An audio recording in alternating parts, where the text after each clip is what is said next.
Ngayong araw nga mga mamis, dahil hindi nga maaga yung alis ni Daddy, naisipan namin na ayain namin si Athena kumain sa Jollibee ng mga bandang hapon. Hindi na pala ako naligo at saka nagbihis mga mamis, ganun din si Daddy dahil nga sobrang lapit lang naman nung Jollibee na pupuntahan namin. After ko nga mag-asikaso ng sarili ko mga mamis, sabi ko kay Athena ay magpalit na din siya ng damit pati ng short niya at pagkatapos lumabas siya at ako nang bahala mag-ipit sa buhok niya. Nung una talaga mga mamis ay wala naman talaga kami sanang planong kumain sa Jollibee. Ang plano lang talaga sana namin ni Daddy ay magpunta sa Pure Gold para nga bumili ng mga sabon pati na rin ng konting dilata para kay Athena. Pero dahil naawa nga si Daddy kay Athena mga mamis dahil ang huling labas pa ni Athena at huling kain niya pa sa Jollibee ay nung birthday ko pa nung October. Kaya naman sabi ni Daddy bago nga kami mag-grocery dadaan nga muna kami sa Jollibee para makakain kami kasama si Athena. At nung nakapag-ayos na nga kami mga mamis, ito nga't bumababa na kami ng hagdan at habang bumababa nga kami mga mamis, napansin ko na pare-parehas pala kaming nakablock nila Daddy at ni Athena. At nung pagbaba nga namin mga mamis, napansin ni Daddy na medyo umaambon pa dahil kakatapos lang ng ulan neto, kaya naman kinuha ni Daddy yung sombrero niya sa motor at pinasuot kay Athena. Gaya nga ng dati mga mamis, kaming tatlo ay maglalakad lang dahil hindi nga kami kasya sa motor ni Daddy. At para nga mas mabilis na makapunta kami sa Jollibee mga mamis ay dito nga kami dumaan sa loob ng Kai Mall. At pagkatapos lalabas kami sa kabilang entrance nila. Pero bago nga kami tuluyang lumabas sa kabilang entrance ng Kai Mall mga mamis, ito nga't nakita namin dito yung malaking Christmas tree ng Kai Mall kaya naman pumasok din kami dito para nga picturean si Athena. Sakto nga mga mamis, pagdaan namin ay bukas na to kasi nung nakaraan na huling punta ko dito ay sarado pa talaga to. Eto nga't pinapwesto ko na si Athena dito sa malaking Christmas tree mga mamis bago pa kami maunahan. At sabi ko nga kay Athena tanggalin niya yung sombrero pati yung face mask niya para naman mas maganda yung pagkakapicture ko sa kanya. After ko nga siyang picturean, sila naman ng Daddy niya ipinicturean ko dito naman sa upuan. At nung natapos na nga kami magpicture-picture mga mamis, eto nga't luluyan na kaming lobas dito sa kabilang entrance ng Kai Mall. Pagkalabas nga namin dito sa Kai Mall mga mamis, tatawid lang kami dun sa kabila para naman makapunta na kami sa may Sabarte Mall. Pagtawid nga namin dito sa may Sabarte Mall mga mamis ay meron na nga mga tiyanggian dito. Kaya kung wala ka pa nga nabibili na susuotin ng anak mo sa Pasko ay pwede ka nga bumili dito mga mamis dahil napakadami ring damit pati na rin mga laruan pang regalo. Pagpasok na nga namin dito sa loob ng Sabarte Mall mga mamis, wala naman kaming ibang pinuntahan kundi itong Jollibee lang. At nung nakapasok na nga kami dito sa Jollibee mga mami, syempre pumila na nga agad kami ni Daddy para mamili na ako ng bibilhin or kakainin namin. Kung pwede nga lang bilihin lahat ng nasa menu at kung may budget nga lang talaga kami, ay nako binili ko na talaga. Bali nakapag-order na pala si Daddy mga mamis pero dahil maraming ang customer na nauna sa amin, ito nga't fries tsaka ice cream lang muna yung binigay kay Daddy. At dahil nga pare-parehas na kaming gutom mga mamis, nilantakan muna namin tong fries. Hindi pa kasi talaga kami nagtatanghalian mga mamis. After 5 minutes nga mga mamis, ito nga't dumating na yung mga pagkain namin. Si Athena mga mamis, ito kasi talaga yung pinakagusto niya dyan, yung burger steak. Ako naman syempre mga mamis, dahil nga madalang lang kami makapag-Jollibee, sinulit ko na tumorder na ako ng 2-piece chicken. Si Daddy naman mga mamis, ang gusto naman niya ay yung spaghetti ng Jollibee, pati order na rin siya ng Jolly Hotdog. Paborito talaga ni Athena mga mamis yung burger steak. Kahit nga papiliin mo siya ng isang bucket na chicken tapos 2 burger steak, mas pipiliin niya talaga yung burger steak. At nung natapos na nga kaming kumain mga mamis, hindi ko na nabidyohan, tumawid naman na kami dito sa may Pure Gold sa Barte. At pagpasok nga namin dito mga mamis, kumuha nga lang ako na itong maliit na Colgate dahil meron pa naman dun talaga sa bahay na isa. At pagkatapos syempre hindi nga pwedeng mawala tong tissue dahil alam niyo naman na lagi ko tong ginagamit sa tuwing ako'y naglilinis ng bituka. Kumuha na nga rin ako ng powder ni Athena dahil naubos na rin yung powder niya na lagi namin ginagamit pagpapasok siya sa school. At syempre kung may tissue mga mamis, hindi pwedeng mawala yung alcohol. Syempre dapat laging malinis yung kamay bago nga ako maglinis ng bituka ko. At gaya nga ng dati mga mami, sa tuwing mag-grocery kami, kailangan namin kumuha ng 2 pancit canton lang at 2 Lucky Me noodles. At pagkatapos mga mamis, ito namang si Athena, nakita niya yung Milo na Coco Crunch kaya nagpabili na din siya. Pero sabi ko nga sa kanya mga mamis, doon siya magpaalam sa daddy niya dahil wala naman akong pambayad at ang daddy naman niya yung magbabayad.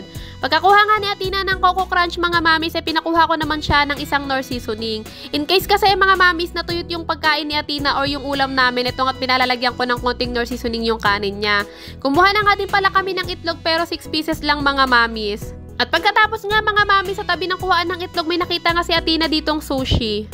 Hindi ko nga alam mga mamis pero naging paborito niya talaga yan. Kaya naman nagpaalam ulit siya sa daddy niya kung pwede ba siyang kumuha at magpabili nun, pumayag naman din agad yung daddy niya. Kumuha na nga din kami ng mga dilata na hindi pwedeng mawala mga mamis. 2 lang naman yan at puro isda lang. Gaya ng dati pag nakikita nyo nag-grocery kami. 2 555 tuna at saka 2 San Marino, okay na yon.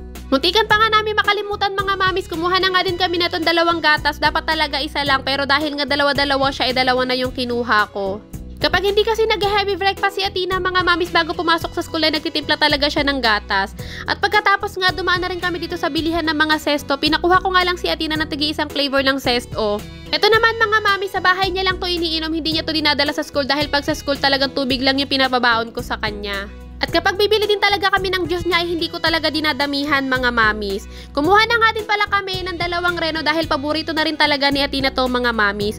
2 reno yan mga mamis pero tinatago namin yung isa kasi nga pag nakikita ni Athena ng 2 inaaraw-araw niya yan. Ang sabi kasi namin ni Daddy, isang beses sa isang linggo lang siya pwedeng kumain nun. At habang nag-grocery nga kami mga mamis, ito nga't nakita ni Athena yung classmate niya. Nakakatawa nga mga mamis kasi tuwang-tuwa sila na nakita nila yung isa't isa. After nga namin mag-grocery mga mamis, ito nga tagbayad na din agad kami sa cashier. At pagkatapos nga namin magbayad mga mamis, ito nga sumakay na kami ng tricycle dahil hindi ko nakakayanin maglakad pa. May limit lang kasi talaga yung paglalakad ng mga paa ko mga mamis dahil alam nyo naman na mabilis mapagod yung mga paa ko. Eto nga't dumating na din kami agad dito mga mamis at pagkadating nga namin mga mamis, ito nga't binaba ko lang dito sa lamesa yung pinang-grocery namin. Sabi ko nga mamaya ko na yan naasikasuhin dahil kailangan ko munang unahin yung mga tiklupin ko. Noong mga bandang oras pala na yan mga mamis ay si Daddy nakaalis at pumasok na sa trabaho. Etong mga damit naman na to mga mamis, nung isang araw ko pa talaga to nilabhan pero ngayon ko lang titiklupin. Puro kay Daddy lang naman to mga mamis dahil yung mga damit namin ni Athena ay nalabhan ko na bago yung mga damit ni Daddy. Nung natapos ko na ang tiklupin yung mga damit ni Daddy mga mamis, pinasok ko nga lang sa kwarto ni Athena dahil doon nakalagay yung mga damit ni Daddy at pagkatapos naligo lang ako. After ko nga maligo mga mamis, sunod ko namang inayos ito namang mga sabon na pinagbibili namin kanina sa Pure Gold. Kung napapansin nyo nga mga mami sa tuwing nag-grocery kami, mas nagpo-focus talaga ako sa mga sabon, shampoo, pati na rin toothpaste at panghugas ng plato. Ayoko kasi talaga naubusan kami ng mga stock na yan mga mamis dahil pag bibili nga kami sa tindahan dito banda sa amin ay talaga napakamahal na niya. Ito namang mga dilata mga mamis, kaya konti lang din yung binibili namin dahil hindi naman talaga pwedeng lagi-lagi. Pinapaulam nga lang namin niya kay Athena mga mamis kapag ubos na yung isda o kaya yung gulay namin sa rep, kaya yan na yung pinapakain namin kay Athena kapag hindi pa kami nakakapamalengke. Pagkatapos ko naman ayusin yung pinag-grocery namin kanina mga mami, sunod ko namang inasikaso ito namang pulburo na ginawa ko nga bago pa kami umalis kanina. Bali 4 box lang pala to mga mami, at dahil 4 box nga lang to hindi ko na pinapunta yung kaibigan ko na partner ko dito sa business na pulburon. Bali yung nag-order pala sa akin neto mga mamis ay yung nagbigay sa akin dati ng mga colostomy bag. At kung hindi nga ako nagkakamali mga mamis, alam ko ay dadalhin pa to sa kanya sa United Kingdom. Pero syempre mga mamis, hindi kami yung direkta magpapadala sa kanya neto sa United Kingdom. Bali papadala ko to sa family niya or sa kamag-anak niya at pagkatapos yung kamag-anak niya na yung mag-aasikaso neto para ipadala nga dun sa kanya sa United Kingdom. At gaya nga ng sabi ko sa last vlog ko mga mamis, dahil nga December na ngayon, ang team ng packaging namin, pati na din ang box namin ay pang Christmas. At sa mga nag-i-inquire at gusto nga mag-order sa amin mga mamis before Christmas and after Christmas, ay pwedeng nga kayong mag-message mismo sa page namin na Panay and Lena. Bali na sa dulo nga ng video na to mga mamis yung page namin.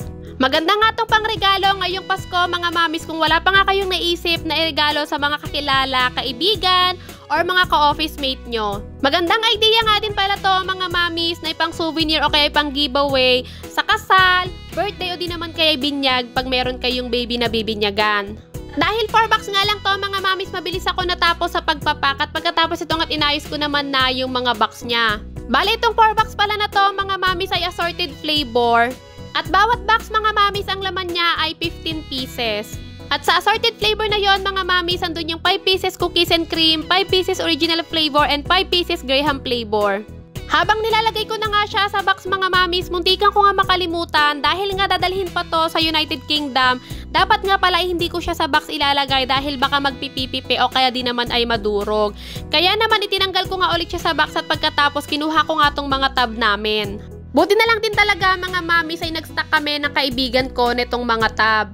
Parang ako sakaling merong gustong mag-order sa amin mga mamis, lalong-lalo na sa ibang bansa, hindi naman sila may hirapan kung paano nga nila ipapak itong pulboron. Pero syempre mga mamis hindi kami yung directly nagpapadala nito sa kanila sa ibang bansa.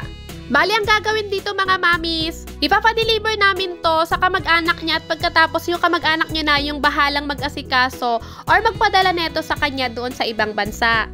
Sobrang saya nga namin ng kaibigan ko mga mamis kasi kahit sabihin mong 4 bucks lang to, at least makakarating na siya sa ibang bansa. Buti pa nga tong pulburon namin ay nakaabot na sa ibang bansa samantalang kami ng kaibigan ko hanggang ngayon ay team bahay pa din. Parang ang sarap na lang din talagang maging pulburon para naman maranasan namin kung paano sumakay sa eroplano. At habang inaayos ko nga itong pa-order na to mga mami, so ulitin ko nga po, kung sakali nga na gusto nyo mag-order, bago magpasko ay pwede na po kayong magpa-reserve. Pero syempre mga mamis, para nga ma-reserve namin yung order nyo, payment first kami mga mamis para iwas cancellation na din. At pagdating naman sa quality ng pulburon namin mga mami, sinisigurado namin sa inyo na malinis at hindi po namin siya tinipid sa ingredients. Natapos na nga akong maglagay sa tab ng mga pulburon mga mamis at syempre hindi pwedeng makalimutan yung sticker logo namin. Plano ko pa nga talaga sanang lagyan niya ng ribbon mga mamis, kaya lang nakalimutan naming umorder ng ribbon. Bali kinabukasan na nga i-deliver yan ng umaga mga mamis at ito nga pala yung page namin na Panay and Lena. Pwede nyo tong i-follow mga mamis at pwedeng dito kayong mag-inquire. At ulitin ko mga mamis, dito nyo makikita yung mga collecting post order namin. Pero syempre mga mamis, kung kailangan mo nga talaga yung order mo, meron kaming minimum order sa mga individual na gustong mag-order at meron din kaming minimum order para sa naman sa mga gustong mag-reseller. Kaya sa mga gustong makatikim ng pulburon namin mga mamis ay pwedeng nyo kaming i-message dito mismo sa page namin.